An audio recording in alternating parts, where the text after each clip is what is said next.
La ruta de la seda por mar.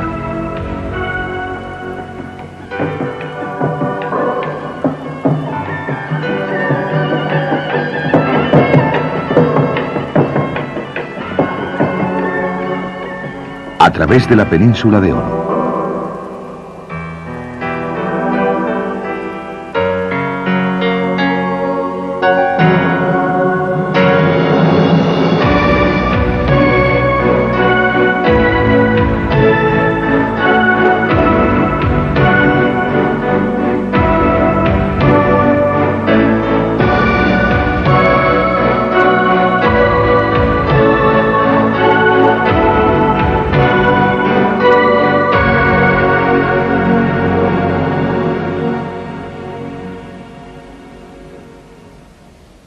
La ruta marítima de la seda llega ahora al umbral del lejano oriente. El estrecho de Malaca, entre Malasia e Indonesia, es el lugar de encuentro de las antiguas rutas marítimas, desde la India y Europa hasta China.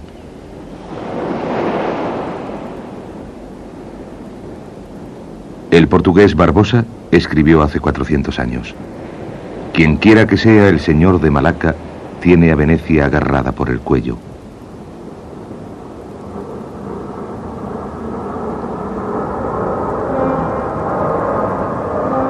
Los portugueses fueron los primeros europeos que conquistaron Malaca y el reino de sus alrededores en 1511, y tras ellos lo hicieron los holandeses y los británicos.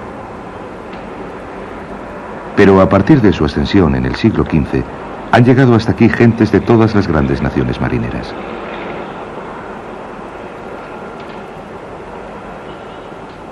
Los chinos jugaron un importante papel en su historia, y ha florecido una próspera ciudad china en las orillas del río Malaca.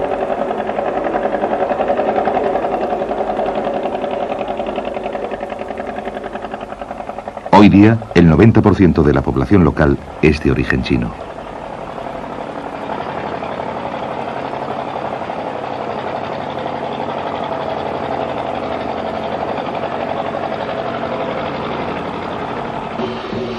En febrero, los chinos celebran el Año Nuevo. El dragón se abre camino a través de las calles, visitando todos los hogares y pidiendo salud, prosperidad y felicidad en el año venidero.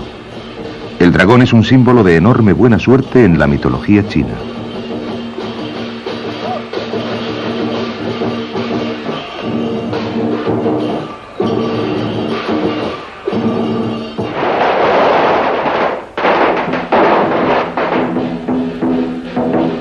Todo el barrio chino participa en las ruidosas celebraciones.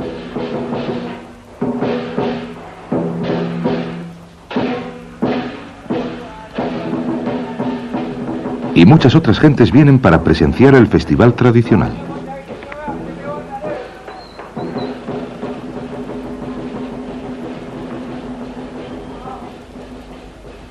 Este templo está dedicado al almirante chino Chen Hou. Entre 1405 y 1433 estuvo al mando de una extensa flota comercial y, en tanto que enviado del emperador, viajó 7 veces desde el sudeste de Asia hasta la costa africana del sudeste. Estableció su base en Malaca, sentando así las bases de la importancia que adquiriría en el futuro. Su estatua está dentro de una urna de cristal en el altar del templo. Lamentablemente, esta estatua no es más que una copia de la original que fue robada de este templo en los años 70.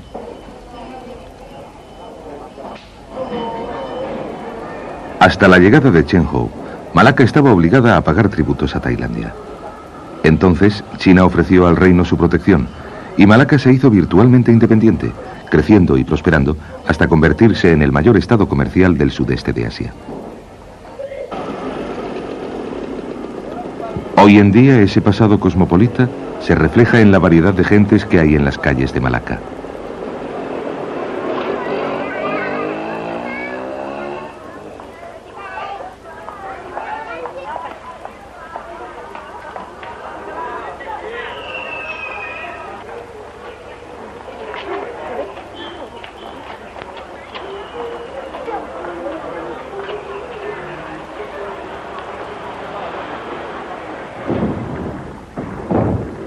Todos los mercaderes cuyas rutas cruzaban el estrecho se enfrentaban a un problema perenne.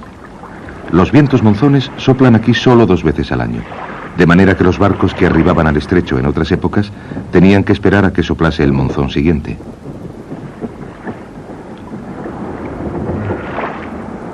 Inmediatamente después del estrecho, hacia el este, se encuentran las islas de Indonesia.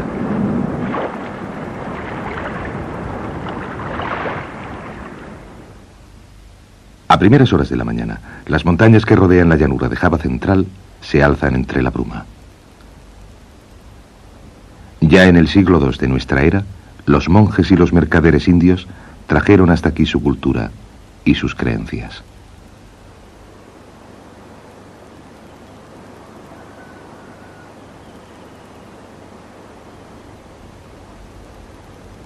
El gran monumento de Barabudhur es el edificio budista más grande del mundo. Construido entre los años 778 y 856, Barabudhur y su región circundante fueron abandonados al cabo de poco más de un siglo, cuando la erupción de un volcán cercano los cubrió de cenizas. Con el tiempo, la vegetación creció encima de los restos, y durante casi 1000 años el monumento estuvo abandonado y escondido.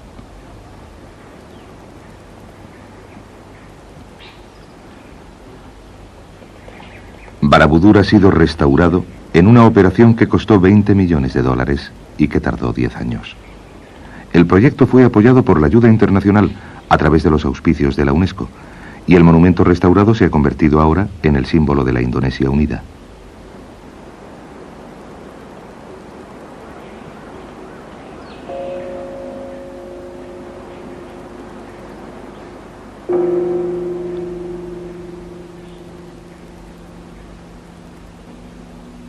Los 5 kilómetros de muralla están cubiertos de relieves.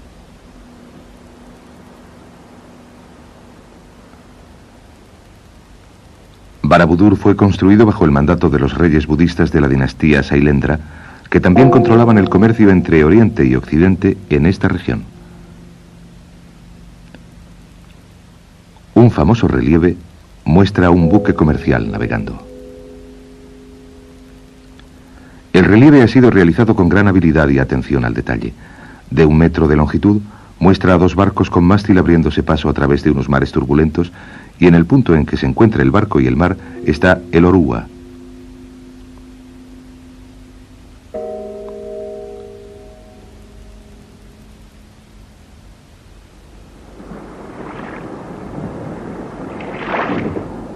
Los barcos dotados de oruga siguen usándose de modo general en toda la región.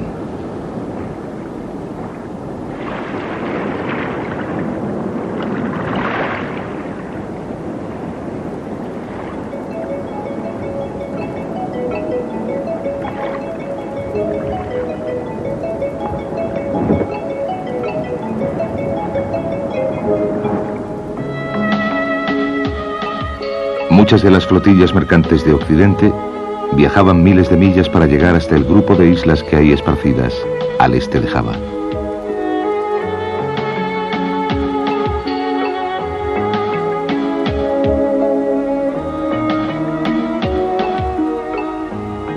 Las Molucas están situadas entre las Filipinas al norte, Sulawesi o las Célebes al oeste y Nueva Guinea al este.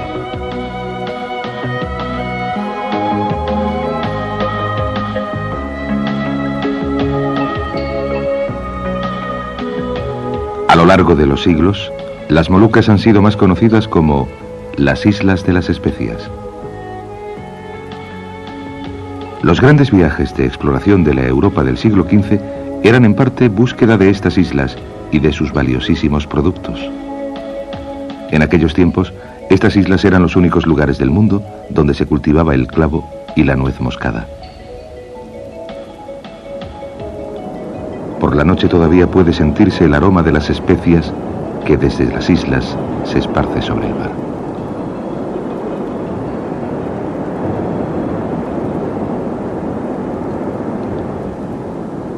La isla volcánica de Ternate es una de las 2 islas que originariamente cultivaban el clavo. Su volcán, aún activo, sigue exhalando el humo de una reciente erupción.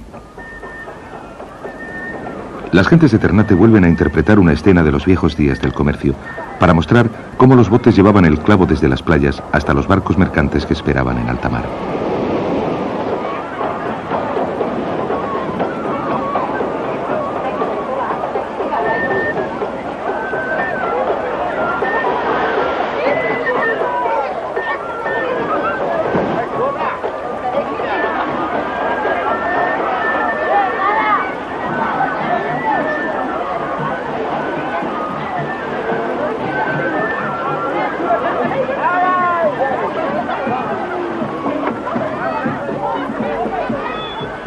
Los isleños, llevando cestos de clavo a lo largo de la playa, en fila india, hasta los botes.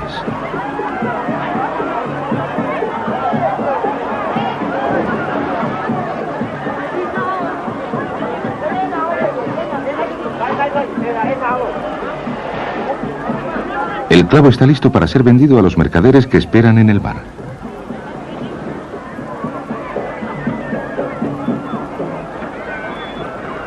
En un tiempo, los mercaderes del Oriente y del Occidente debieron ser bien recibidos aquí. Fueron varios siglos después de que sus barcos anclasen por vez primera frente a estas playas, cuando los grandes beneficios que daría el comercio de las especias llevaron a guerras por el control de la isla y al trato brutal al que fueron sometidos los isleños.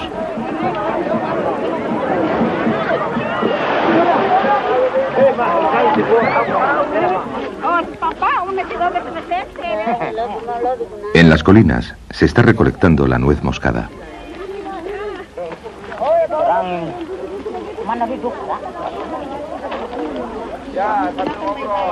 La cosecha se puede recoger durante todo el año. El fruto se corta mediante una hoz amarrada al extremo de una larga caña de bambú.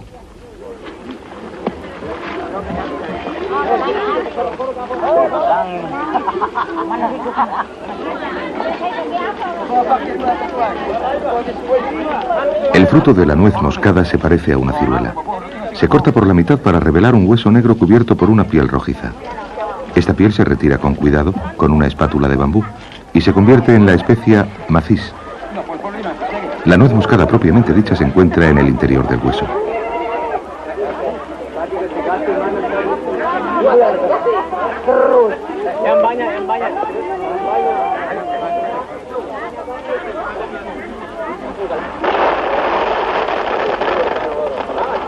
El clavo se esparce para que se seque al sol.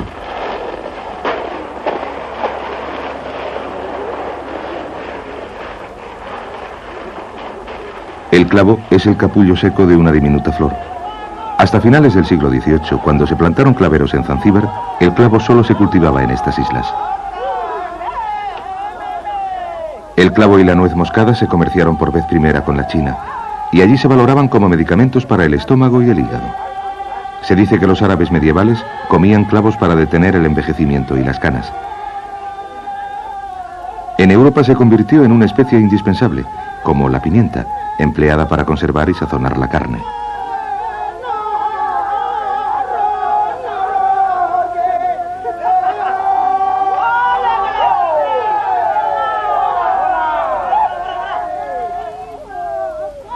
El comercio del clavo y de la nuez moscada fue dominado en un principio por mercaderes malayos y javaneses que mantenían, como un secreto muy bien guardado, el lugar en que se hallaban las islas de las especias.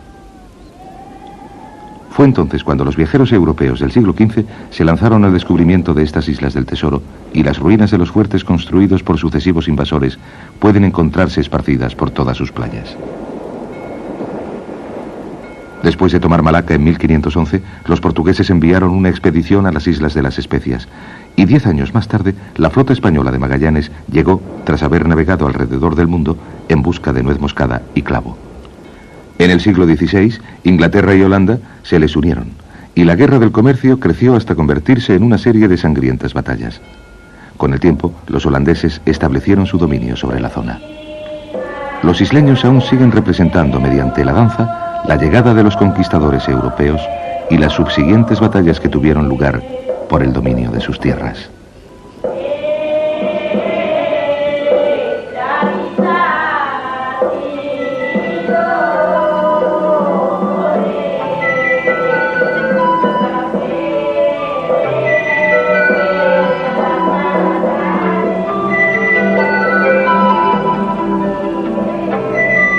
Los holandeses emplearon métodos despiadados para obtener el control absoluto del comercio del clavo. Talaban los árboles de cualquier cultivador local que intentase vender su cosecha a otros que no fueran ellos. El clavo solo podía cultivarse en 2 de las islas, y los claveros de las demás fueron destruidos.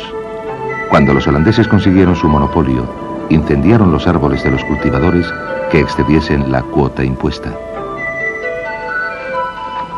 Pero los isleños organizaron una resistencia frente al control holandés y plantaron árboles del clavo en secreto, en lo alto de las montañas.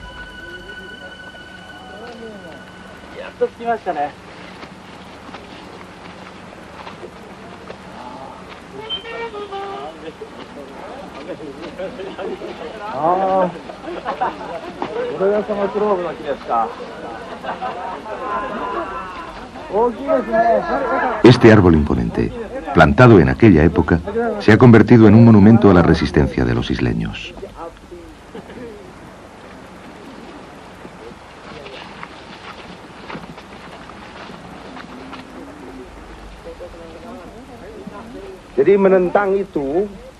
Para eliminar el llamado contrabando de las especias, los holandeses mandaban cada año a las islas una expedición de barcos de guerra, una hongi. El señor Spanji es el gobernador de las Molucas del Norte. Ellos ordenaron talar cientos de árboles de especias, un acto de destrucción masiva que los isleños conocen como tokuten. Durante esta época del tokuten, los líderes de la resistencia vinieron hasta aquí y hasta otras remotas partes montañosas de las islas, a lugares a los que no llegarían los holandeses, y plantaron los árboles del clavo. Este árbol que aún permanece se ha convertido en un símbolo de nuestra resistencia. Nosotros consideramos este árbol como el tesoro de las Molucas. Las expediciones hongi y la tala de árboles tuvieron tanto éxito para evitar cualquier comercio independiente por parte de los habitantes locales que la mitad de la población murió de hambre, a la vez que la otra mitad se vio reducida a una vida de subsistencia. Este árbol, que tiene más de 300 años y muestra señales de su edad, ha visto la partida de los invasores holandeses y más recientemente de los japoneses que ocuparon estas islas desde 1942 hasta el fin de la Segunda Guerra Mundial. Se dice que los mejores clavos y nueces moscadas crecen cuando los árboles miran al mar y sobre ellos sopla el aire marino. Unos grandes barcos de vela llamados pinisi siguen uniendo las islas de Indonesia, transportando no solo especias, sino también toda clase de bienes de consumo. Estos barcos son propiedad y son tripulados por un pueblo marinero llamado Bugis.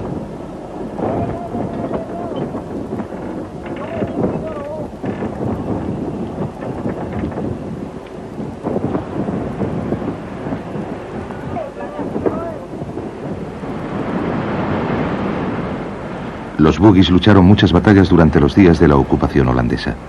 Han sido piratas, mercenarios y mercaderes que han navegado hasta lugares tan lejanos como la costa africana, atravesando el Océano Índico.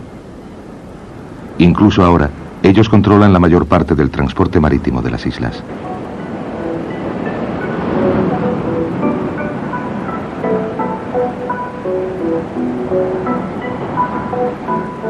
Este barco está navegando a través del estrecho de Malaca, hacia la península de Malaca.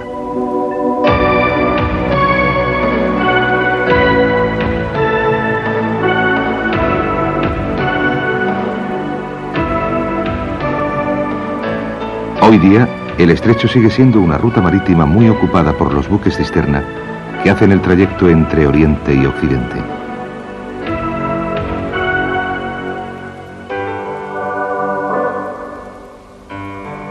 La península de Malaca ha sido siempre un obstáculo para los marinos que viajaban entre la India y China, con una posible larga espera de vientos favorables dentro del estrecho de Malaca. Se sabe que algunos mercaderes desembarcaron en el extremo noroeste de la península y viajaron por tierra transportando sus barcos hasta el Golfo de Siam, al este.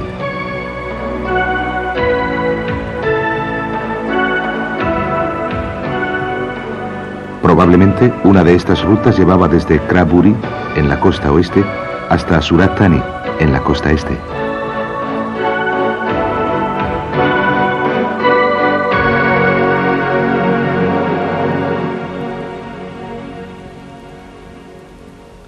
La ruta más corta posible es subiendo río arriba hasta la cordillera central de la península.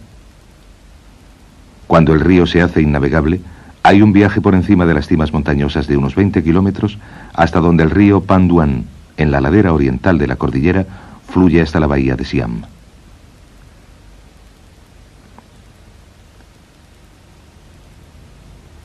El viaje comienza en la isla de Koh Kao, en el mar de Andamán.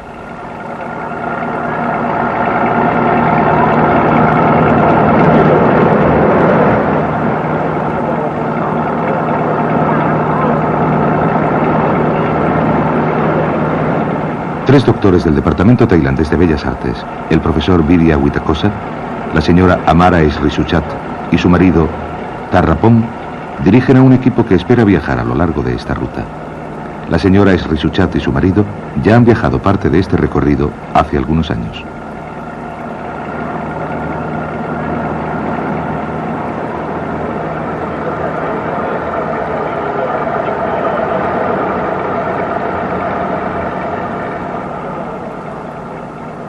Estos barcos del puerto de Koh Kao están comprometidos con la industria local de la minería del estaño. El estaño es un importantísimo recurso natural de la península de Malaca. Se piensa que el estaño fue transportado por mercaderes árabes en el siglo X y sigue siendo aún un importante artículo de exportación. Hay indicios de que en esta isla existió un próspero puerto desde el siglo IX hasta el X. Abalorios persas y fragmentos de porcelana de la dinastía Tang han sido encontrados aquí.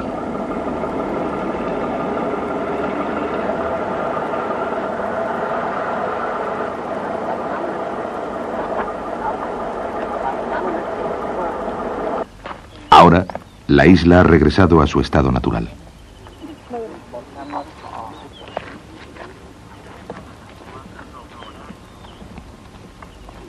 Aunque no hay restos conocidos de edificios de este periodo, sigue habiendo todavía muchas piezas de cerámica en el suelo.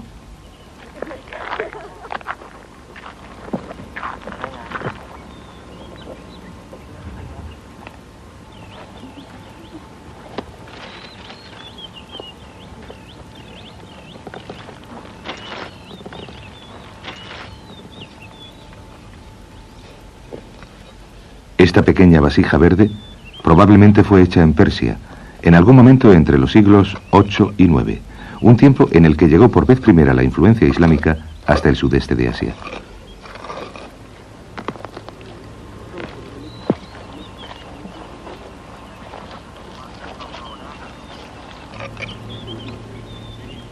Aquí pueden encontrarse muchos otros tesoros.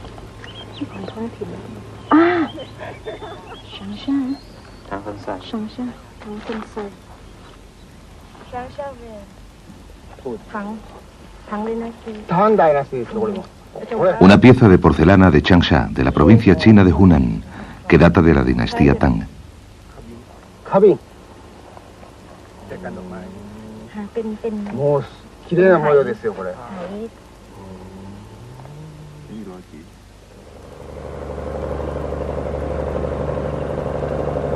El viaje continúa a lo largo del río Namyong, viajando a contracorriente hacia su manantial en las montañas.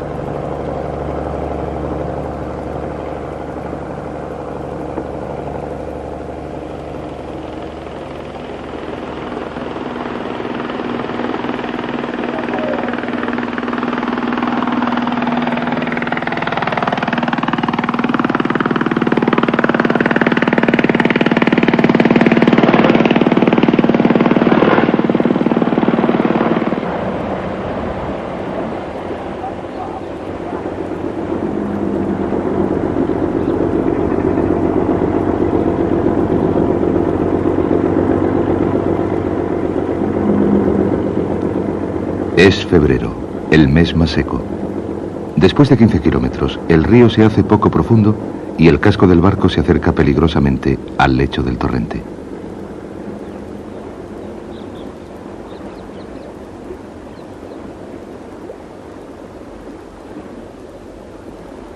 La tala de árboles y el desarrollo de la tierra de bosques ha afectado al nivel del agua y el río se está haciendo cada vez menos profundo. En un tiempo debió ser posible navegar río arriba en barco, pero ahora el viaje debe proseguirse por tierra.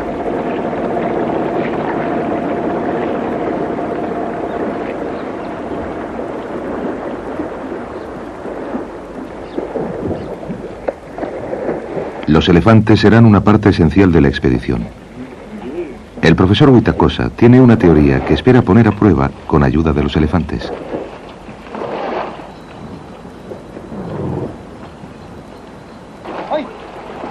En el siglo X, la selva no se desarrollaba de manera que pudiera erosionar el paisaje, de modo que el manantial del río hubiese estado en un lugar más elevado de las montañas y el río mismo hubiese podido ser navegable hasta más arriba de su curso.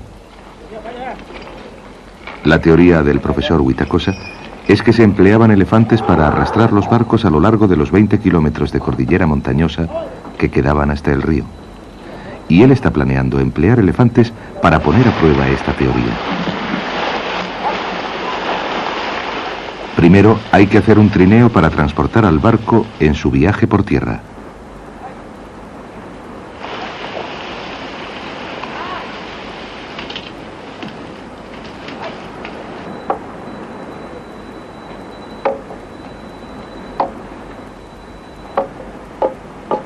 Dos troncos, más o menos de la misma longitud del barco, forman las piezas de los costados. Después se fijan dos troncos más, transversales a esos, en sus dos extremos. Dos troncos iguales se colocan en los dos extremos del barco y estos cuatro troncos se amarran fuertemente con una soga para que el barco se mantenga en su sitio.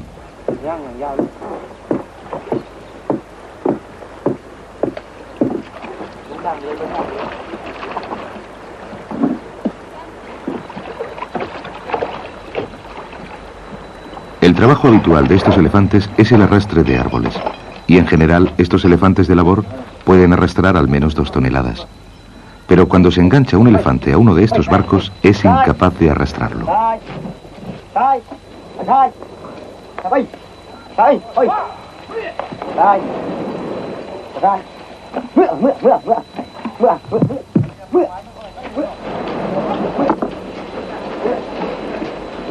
Se ha decidido utilizar a 2 elefantes para cada uno de los 2 barcos.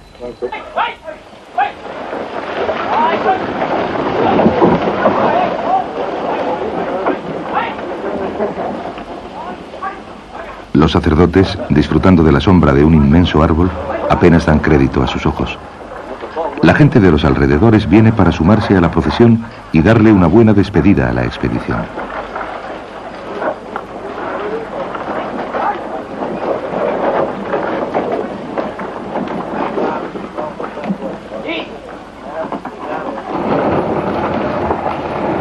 Los trineos viajan con suavidad por encima del camino montañoso y parece que la teoría del profesor podría ser correcta.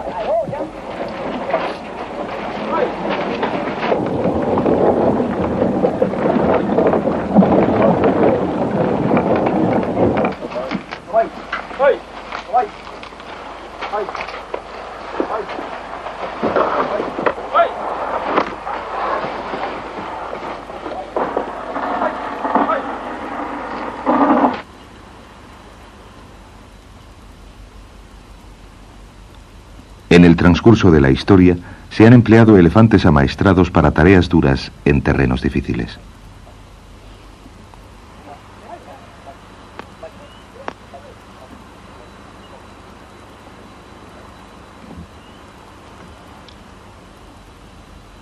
Al principio, los elefantes realizan buenos progresos con los barcos, pero después empiezan a frenar el paso y a desfallecer.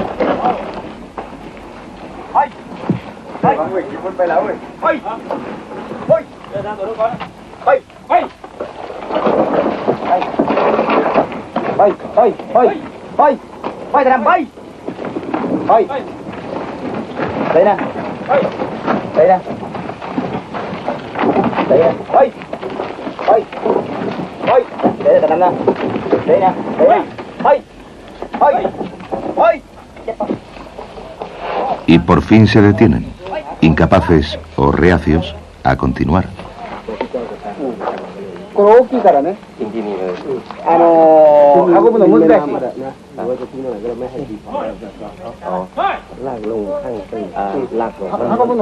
Si los elefantes no pueden arrastrar los barcos, será imposible cruzar las montañas.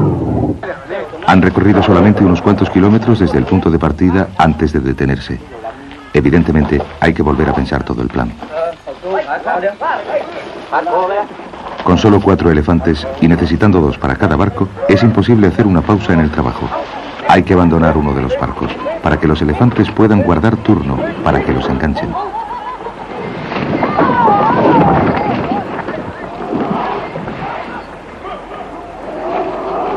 Al profesor Witakosa le preocupa este revés. ¿Es realmente posible atravesar la montaña de este modo?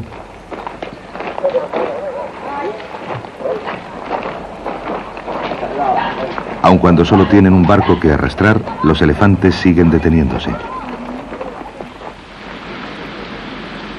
Segundo día del viaje, y el clima evita cualquier progreso que pueda haberse realizado. Aquí, la precipitación anual es superior a los 4.000 milímetros.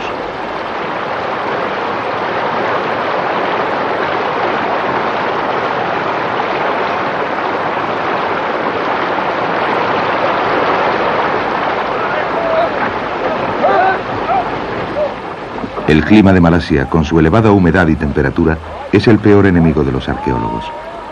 Los edificios de madera no duran más que 2 o 3 años, e incluso los edificios de piedra tienen un lapso de vida que se mide en décadas, antes que en siglos.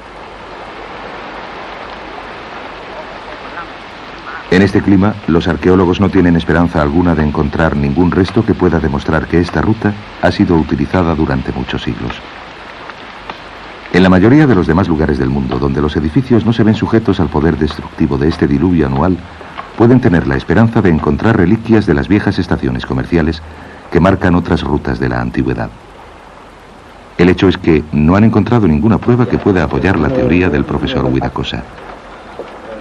De repente, uno de los conductores de los elefantes dice casualmente que un anciano que vive en los alrededores ha encontrado algo que puede que les gustaría ver.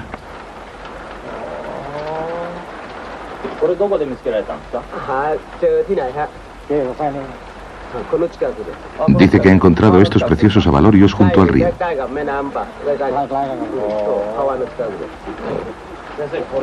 La señora Srisukat está muy interesada. Son de la India o del Oriente Medio. Los he visto parecidos en esas dos zonas. Si se pueden encontrar artículos similares al este y al oeste de una península, eso es para un arqueólogo una fuerte sugerencia de que hubo un camino que conectaba los dos lugares. La lluvia no ha dejado de caer durante todo el tercer día. Por la noche hay demasiada humedad como para encender un fuego, así que se cena de lata, junto con una copa de sake que hace entrar en calor. Es muy probable que aquellos mercaderes de hace siglos, procedentes de Persia y de la India, pasasen noches húmedas iguales a estas.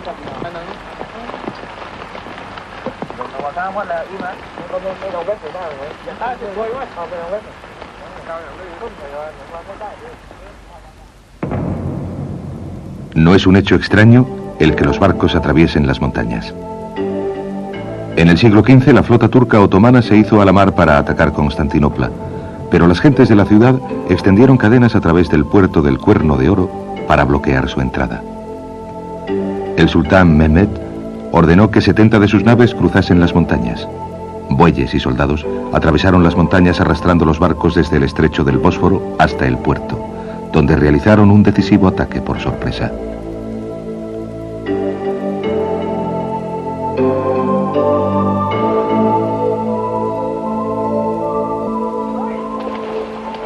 El profesor Witakosa reúne a toda la expedición.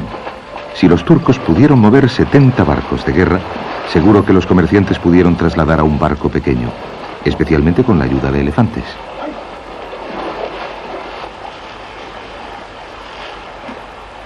Es el día cuarto y la lluvia ha aumentado. Los elefantes lo celebran dándose un baño en el río.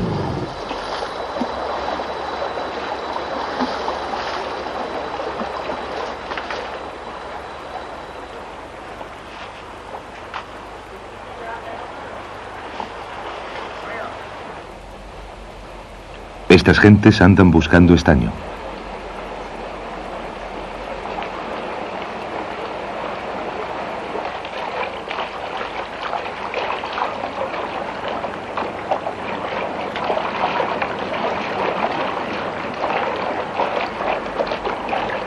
El estaño aparece como una dura piedra negra que desde hace miles de años se valora por hacer con ella bronce. Esta ruta montañosa hubiese hecho posible el comercio del estaño en esta región.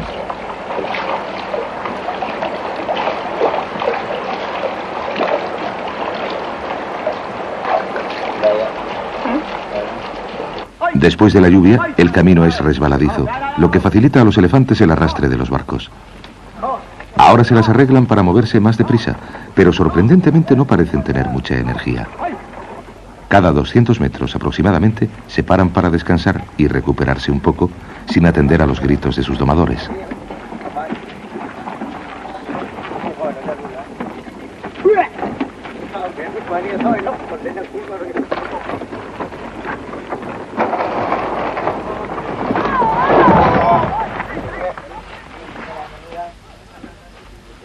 Pero a pesar de ser lentos, son cuidadosos y también ingeniosos. En este punto el camino ha sido erosionado por las inundaciones y en el hueco causado solo quedan algunos troncos de aspecto podrido.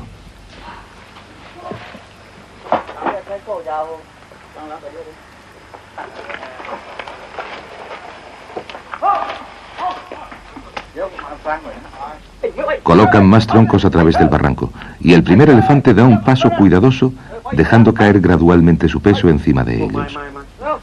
Y mientras hace esto, los troncos sobre los cuales pisa se rompen y se deshacen. El agujero tiene 2 metros de profundidad.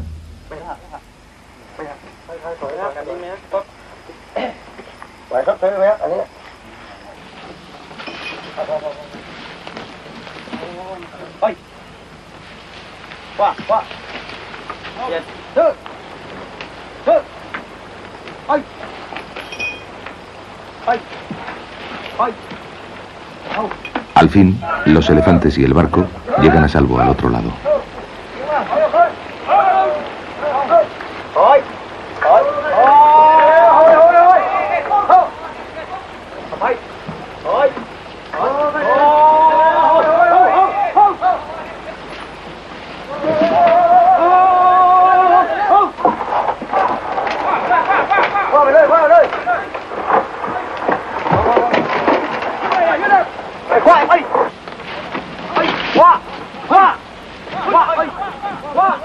Aquí el camino que atraviesa la selva es poco más que un sendero erosionado por la lluvia y lleno de inmensos árboles.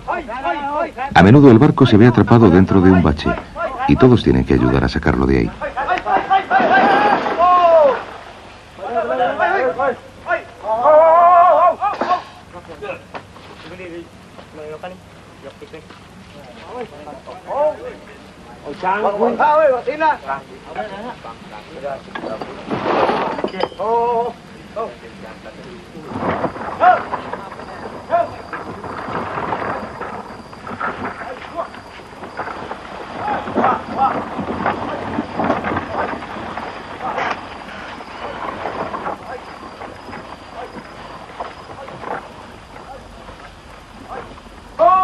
Cerca de la cima de la montaña hay numerosos árboles caídos que bloquean el camino.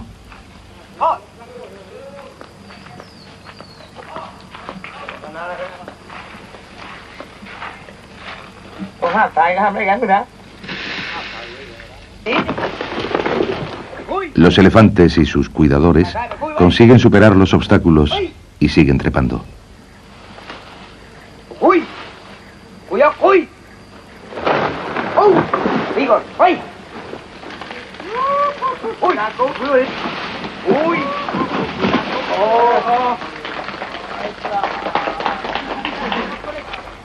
Casi en la cima de la montaña, todo el mundo incita a los elefantes para que hagan un esfuerzo final.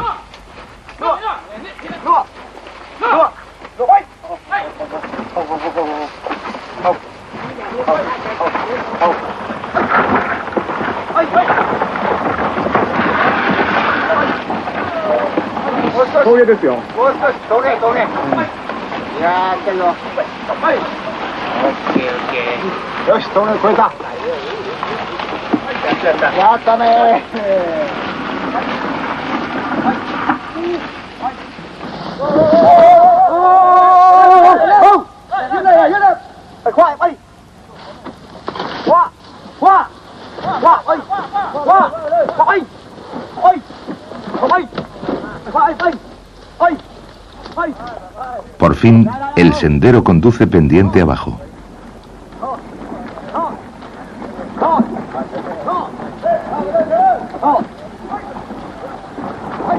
Después de 5 días de arrastrar al barco a través de las montañas, la expedición ha llegado hasta las fuentes del río Phan Duan, que fluye hasta el Golfo de Siam. Pero el barco se ha visto muy dañado por el viaje. En varios puntos, el trineo fue desmontado, permitiendo así que el barco atravesase gargantas montañosas que de otro modo le hubiesen sido intransitables.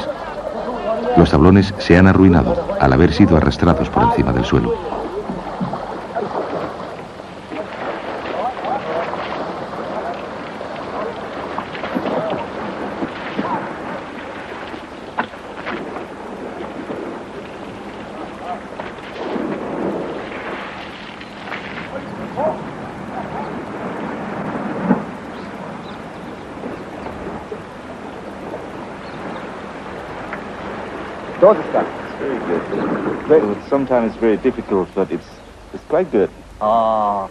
El profesor Witakosa está razonablemente satisfecho con el resultado de esta parte del viaje, que es la más difícil. Sí, ha sido útil. Hemos recorrido la antigua ruta comercial y hemos demostrado que el viaje es posible, si todo el mundo coopera. El viaje continúa corriente abajo con el barco nuevo.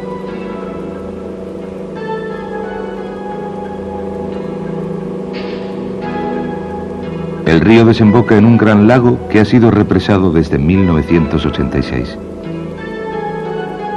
El embalse está rodeado de elevadas rocas de piedra caliza, un escenario que recuerda a las pinturas chinas.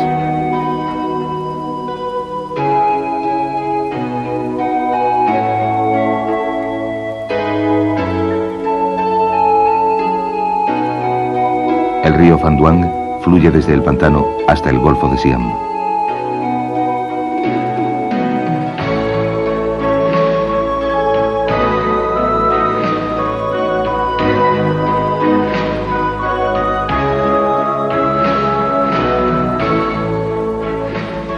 Se ha tardado una semana en atravesar por tierra la península Dorada.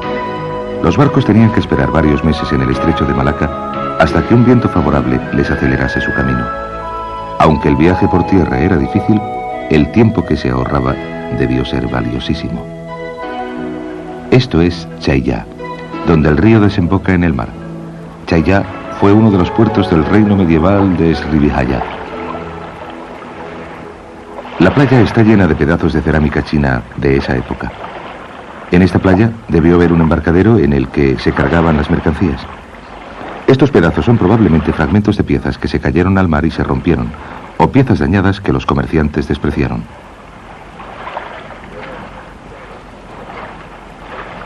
Esta pieza cerámica procede de la provincia de Hunan, en China. Y este es un fragmento encontrado en la isla de Koh Kao, en la parte occidental de la península. Las líneas verdes y marrones de la base de terracota demuestran que los dos fragmentos fueron cocidos en el mismo horno. La cerámica encontrada en Koh Kao pudo ser traída por tierra desde esta playa.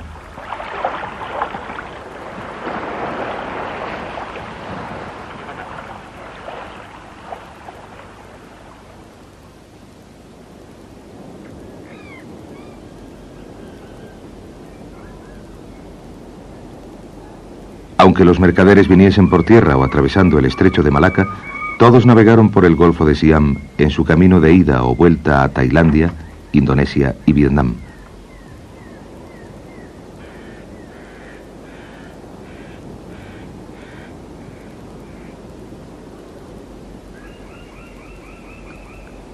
Actualmente los arqueólogos trabajan en los restos de un naufragio que se encuentra aquí, en el Golfo.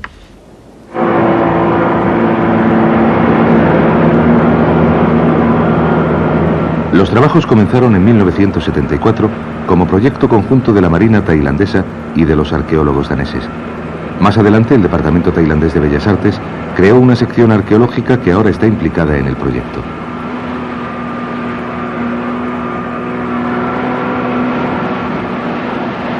Probablemente muchos navíos mercantes se hundieron en estas aguas. Ya se han descubierto 16 que yacen sobre el lecho marino.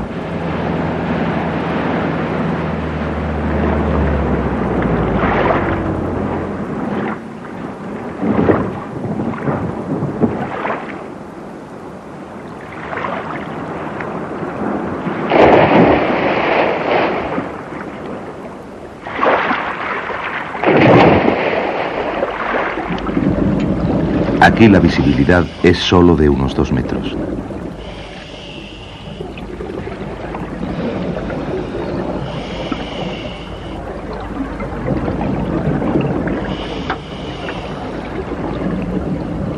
Los restos del naufragio están a 31 metros por debajo de la superficie. Y los arqueólogos creen que se trata de un navío mercante del siglo XVI.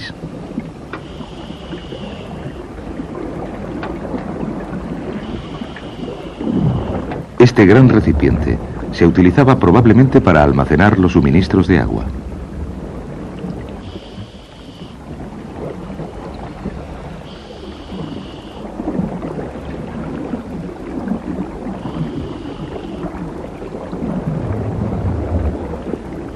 La ligera silueta del casco del barco, apenas visible a través de las aguas turbulentas. Se piensa que muchos de los barcos que naufragaron en estas aguas llevan todavía a bordo importantes cargamentos, en especial de cerámicas chinas y del sudeste de Asia.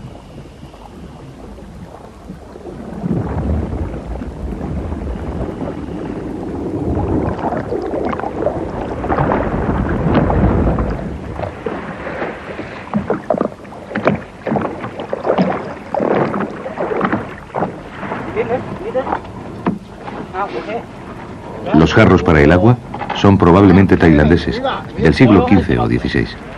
Los barcos de este tamaño y con esta cantidad de recipientes para el agua podían llevar a bordo hasta 100 personas.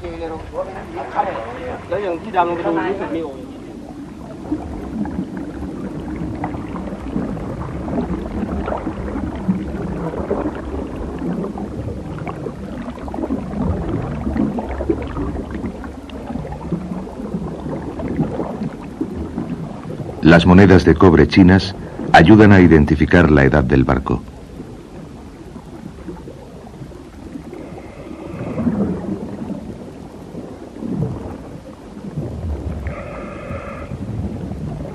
Un fragmento de porcelana.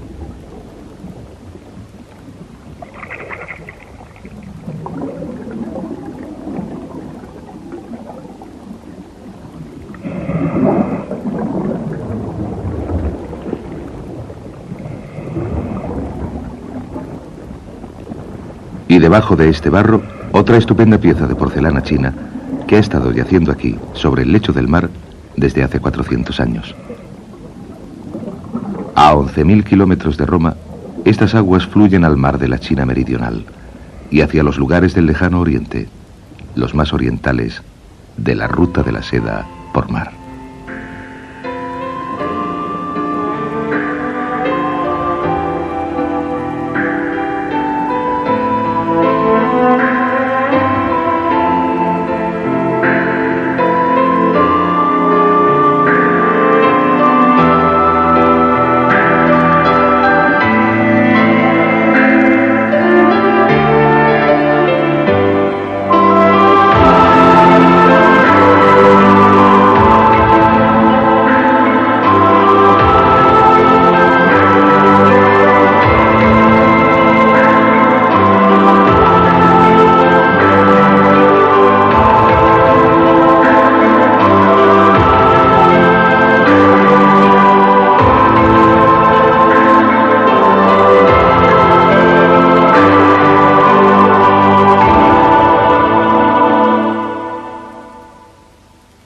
Los holandeses establecieron su dominio sobre la zona. Los isleños aún siguen representando mediante la danza la llegada de los conquistadores europeos y las subsiguientes batallas que tuvieron lugar por el dominio de sus tierras.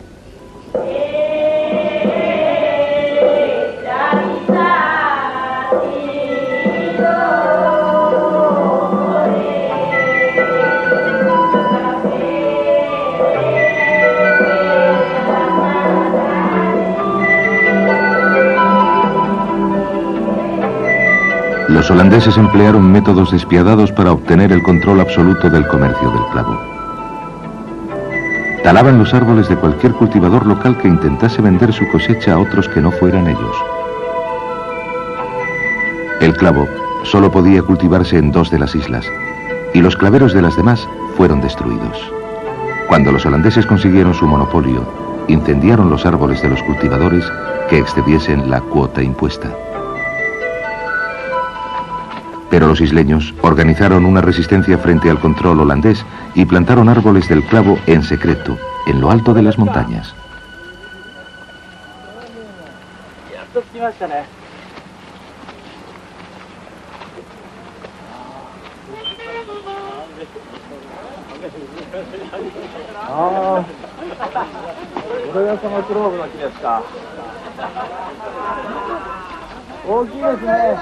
Este árbol imponente, plantado en aquella época, se ha convertido en un monumento a la resistencia de los isleños.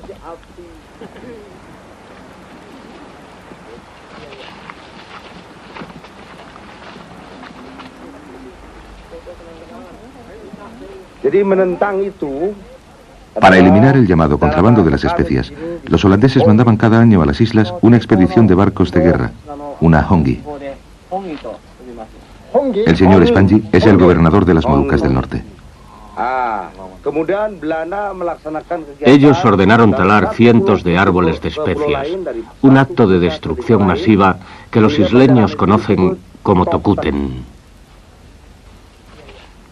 Durante esta época del tokuten, los líderes de la resistencia vinieron hasta aquí y hasta otras remotas partes montañosas de las islas, a lugares a los que no llegarían los holandeses, y plantaron los árboles del clavo. Este árbol que aún permanece se ha convertido en un símbolo de nuestra resistencia. Nosotros consideramos este árbol como el tesoro de las Molucas. Las expediciones hongi y la tala de árboles tuvieron tanto éxito para evitar cualquier comercio independiente por parte de los habitantes locales que la mitad de la población murió de hambre, a la vez que la otra mitad se vio reducida a una vida de subsistencia. Este árbol, que tiene más de 300 años y muestra señales de su edad, ha visto la partida de los invasores holandeses y más recientemente de los japoneses, que ocuparon estas islas desde 1942 hasta el fin de la Segunda Guerra Mundial. Se dice que los mejores clavos y nueces moscadas crecen cuando los árboles miran al mar y sobre ellos sopla el aire marino. Unos grandes barcos de vela llamados pinisi siguen uniendo las islas de Indonesia, transportando no solo especias, sino también toda clase de bienes de consumo. Estos barcos son propiedad y son tripulados por un pueblo marinero llamado Bugis.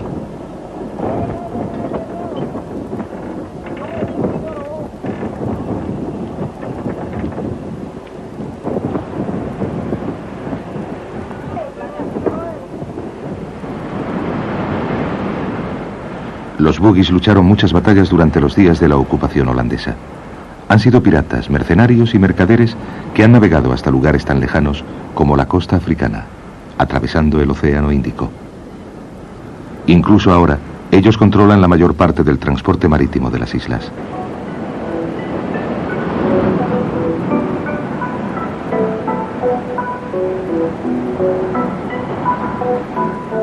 Este barco está navegando a través del estrecho de Malaca, hacia la península de Malaca.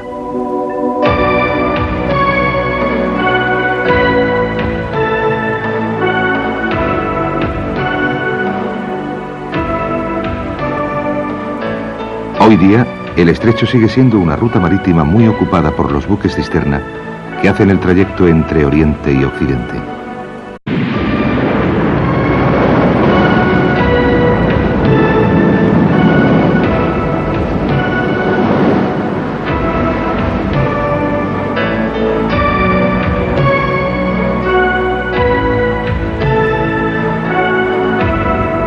La ruta de la seda por mar.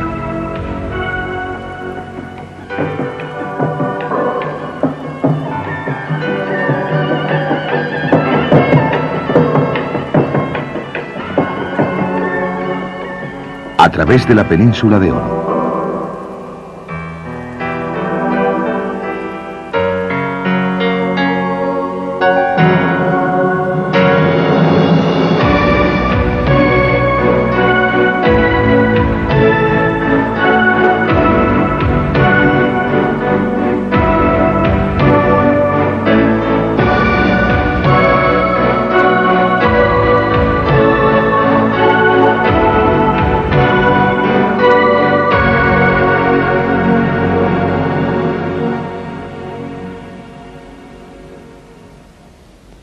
La ruta marítima de la seda llega ahora al umbral del lejano oriente.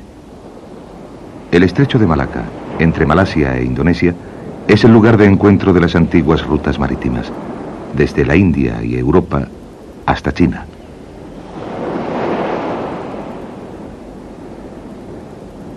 El portugués Barbosa escribió hace 400 años: quien quiera que sea el señor de Malaca, tiene a Venecia agarrada por el cuello.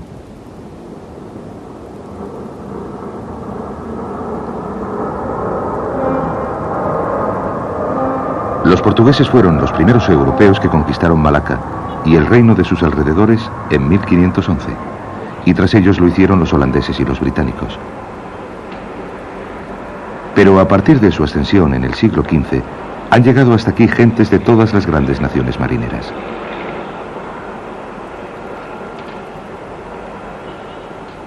Los chinos jugaron un importante papel en su historia, y ha florecido una próspera ciudad china en las orillas del río Malaca.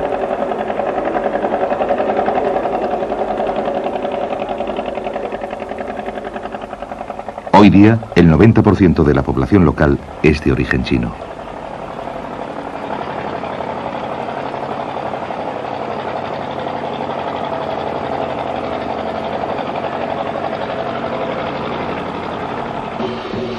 En febrero, los chinos celebran el Año Nuevo. El dragón se abre camino a través de las calles, visitando todos los hogares y pidiendo salud, prosperidad y felicidad en el año venidero. El dragón es un símbolo de enorme buena suerte en la mitología china.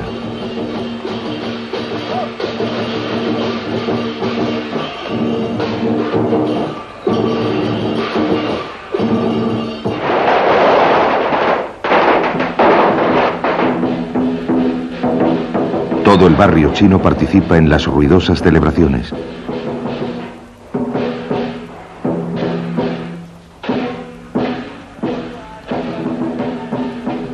Y muchas otras gentes vienen para presenciar el festival tradicional.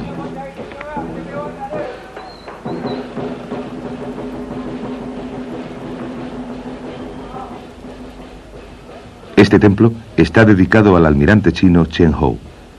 Entre 1405 y 1433 estuvo al mando de una extensa flota comercial y, en tanto que enviado del emperador, viajó 7 veces desde el sudeste de Asia hasta la costa africana del sudeste.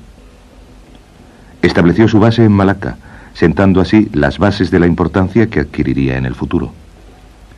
Su estatua está dentro de una urna de cristal en el altar del templo. Lamentablemente, esta estatua no es más que una copia de la original que fue robada de este templo en los años 70.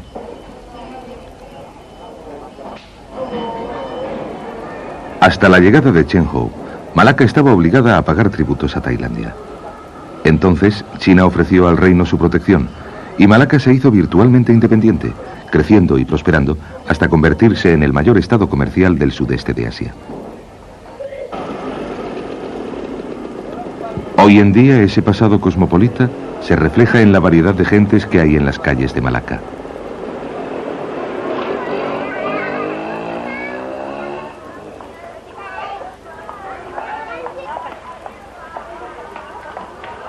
Esparce sobre el mar.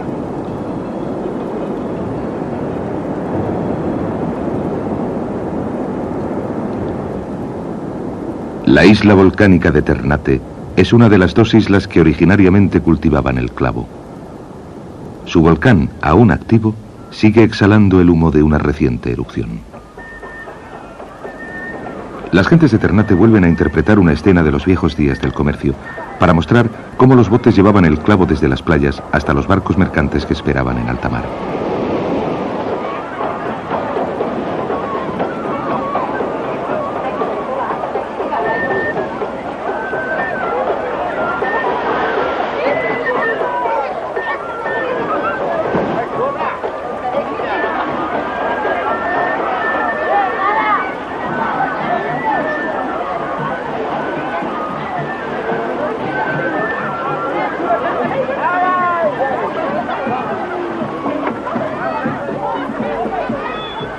Los isleños llevando cestos de clavo a lo largo de la playa, en fila india, hasta los botes.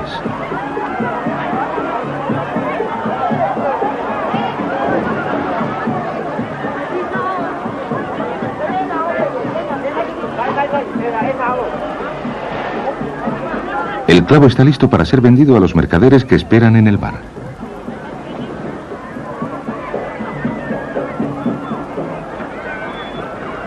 En un tiempo, los mercaderes del Oriente y del Occidente debieron ser bien recibidos aquí.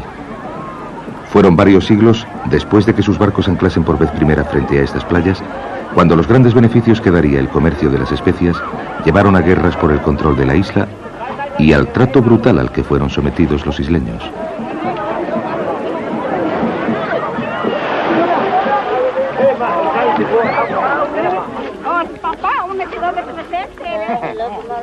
En las colinas se está recolectando la nuez moscada.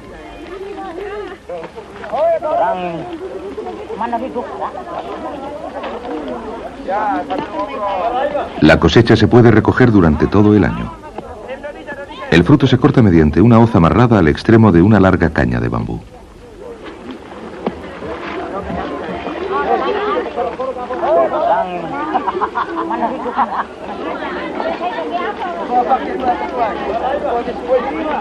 El fruto de la nuez moscada se parece a una ciruela. Se corta por la mitad para revelar un hueso negro cubierto por una piel rojiza. Esta piel se retira con cuidado con una espátula de bambú y se convierte en la especia macis. La nuez moscada propiamente dicha se encuentra en el interior del hueso.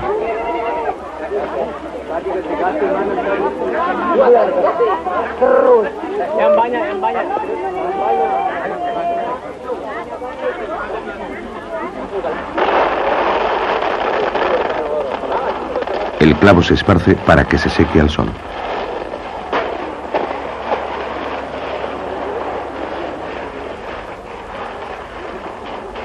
El clavo es el capullo seco de una diminuta flor. Hasta finales del siglo XVIII, cuando se plantaron claveros en Zanzíbar, el clavo solo se cultivaba en estas islas. El clavo y la nuez moscada se comerciaron por vez primera con la China, y allí se valoraban como medicamentos para el estómago y el hígado. Se dice que los árabes medievales comían clavos para detener el envejecimiento y las canas. En Europa se convirtió en una especie indispensable, como la pimienta, empleada para conservar y sazonar la carne.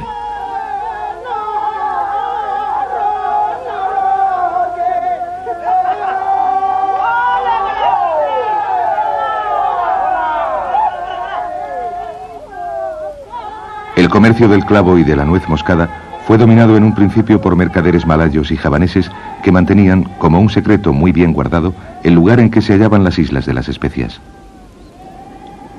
Fue entonces cuando los viajeros europeos del siglo XV se lanzaron al descubrimiento de estas islas del tesoro, y las ruinas de los fuertes construidos por sucesivos invasores pueden encontrarse esparcidas por todas sus playas. Después de tomar Malaca en 1511, los portugueses enviaron una expedición a las islas de las especias, y 10 años más tarde, la flota española de Magallanes llegó, tras haber navegado alrededor del mundo, en busca de nuez moscada y clavo. En el siglo XVI, Inglaterra y Holanda se les unieron, y la guerra del comercio creció hasta convertirse en una serie de sangrientas batallas. Con el tiempo,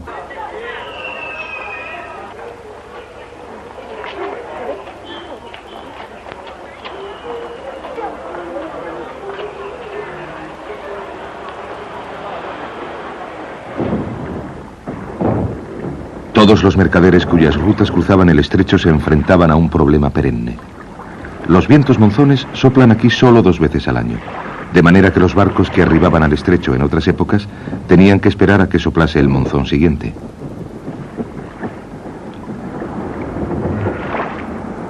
Inmediatamente después del estrecho, hacia el este, se encuentran las islas de Indonesia.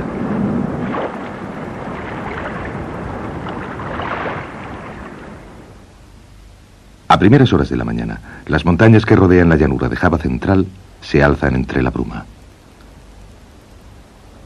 Ya en el siglo II de nuestra era, los monjes y los mercaderes indios trajeron hasta aquí su cultura y sus creencias.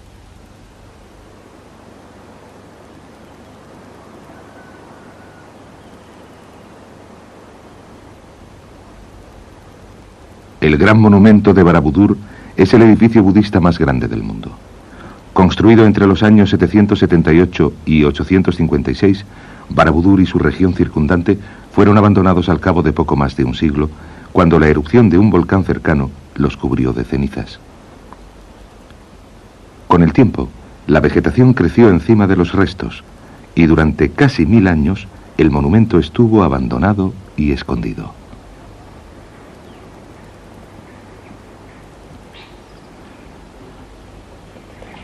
Barabudúr ha sido restaurado en una operación que costó $20 millones y que tardó 10 años.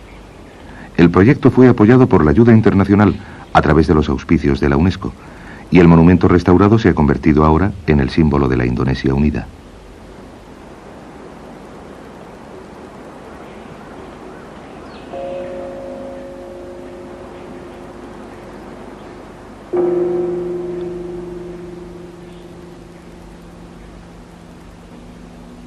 Los 5 kilómetros de muralla están cubiertos de relieves.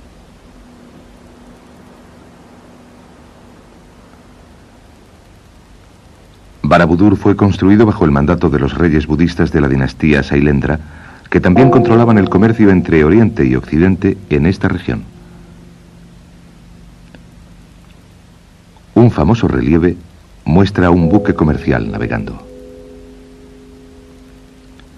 El relieve ha sido realizado con gran habilidad y atención al detalle. De 1 metro de longitud, muestra a 2 barcos con mástil abriéndose paso a través de unos mares turbulentos, y en el punto en que se encuentra el barco y el mar está el Oruwa.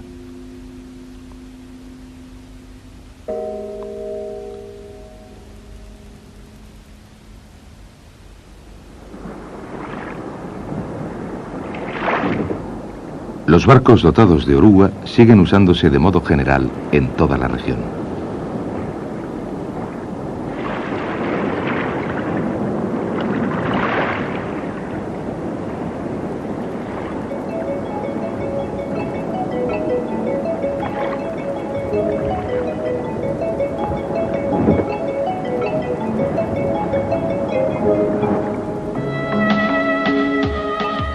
Muchas de las flotillas mercantes de Occidente viajaban miles de millas para llegar hasta el grupo de islas que hay esparcidas al este de Java.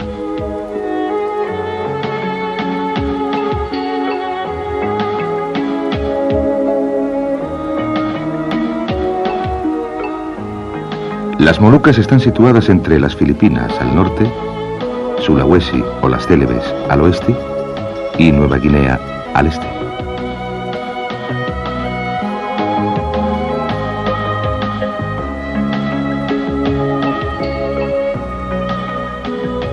A lo largo de los siglos, las Molucas han sido más conocidas como las Islas de las Especias.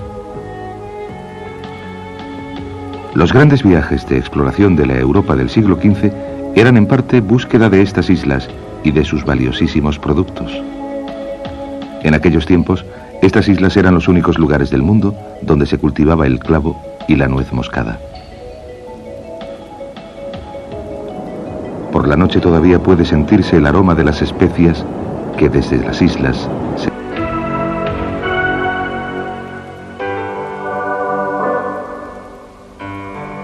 La península de Malaca ha sido siempre un obstáculo para los marinos que viajaban entre la India y China, con una posible larga espera de vientos favorables dentro del estrecho de Malaca. Se sabe que algunos mercaderes desembarcaron en el extremo noroeste de la península y viajaron por tierra transportando sus barcos hasta el Golfo de Siam, al este.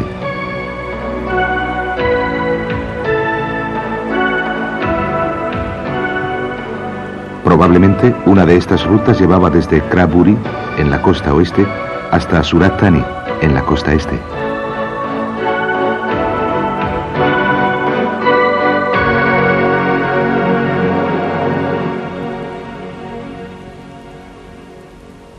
La ruta más corta posible es subiendo río arriba hasta la cordillera central de la península. Cuando el río se hace innavegable, hay un viaje por encima de las cimas montañosas de unos 20 kilómetros hasta donde el río Panduan, en la ladera oriental de la cordillera, fluye hasta la bahía de Siam.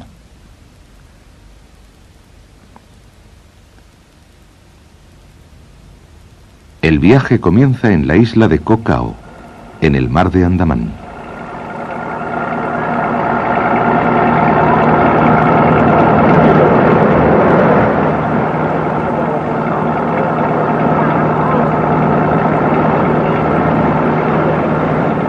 3 doctores del Departamento Tailandés de Bellas Artes, el profesor Vidya Witakosa, la señora Amara Srisuchat y su marido Tarrapong, dirigen a un equipo que espera viajar a lo largo de esta ruta.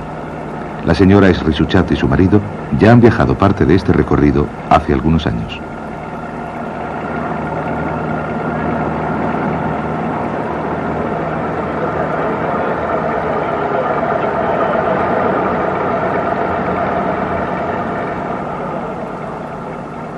Estos barcos del puerto de Koh Kao están comprometidos con la industria local de la minería del estaño.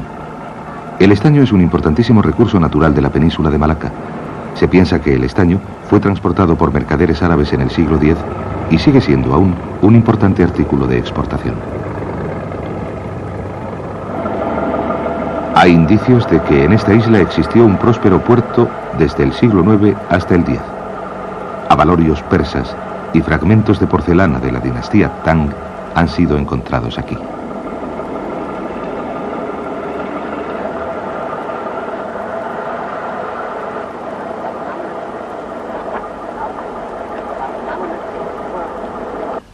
Ahora, la isla ha regresado a su estado natural.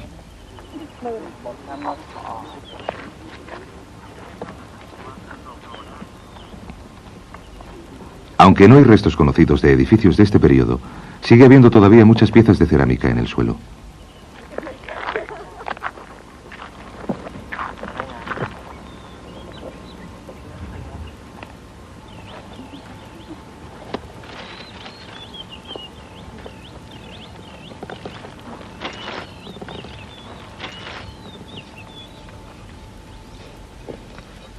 Esta pequeña vasija verde probablemente fue hecha en Persia, en algún momento entre los siglos VIII y IX, un tiempo en el que llegó por vez primera la influencia islámica hasta el sudeste de Asia.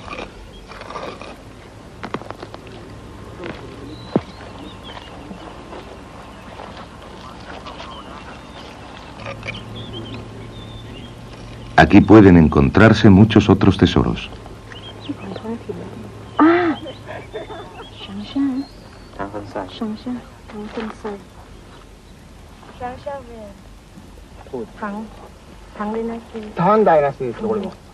Una pieza de porcelana de Changsha, de la provincia china de Hunan, que data de la dinastía Tang.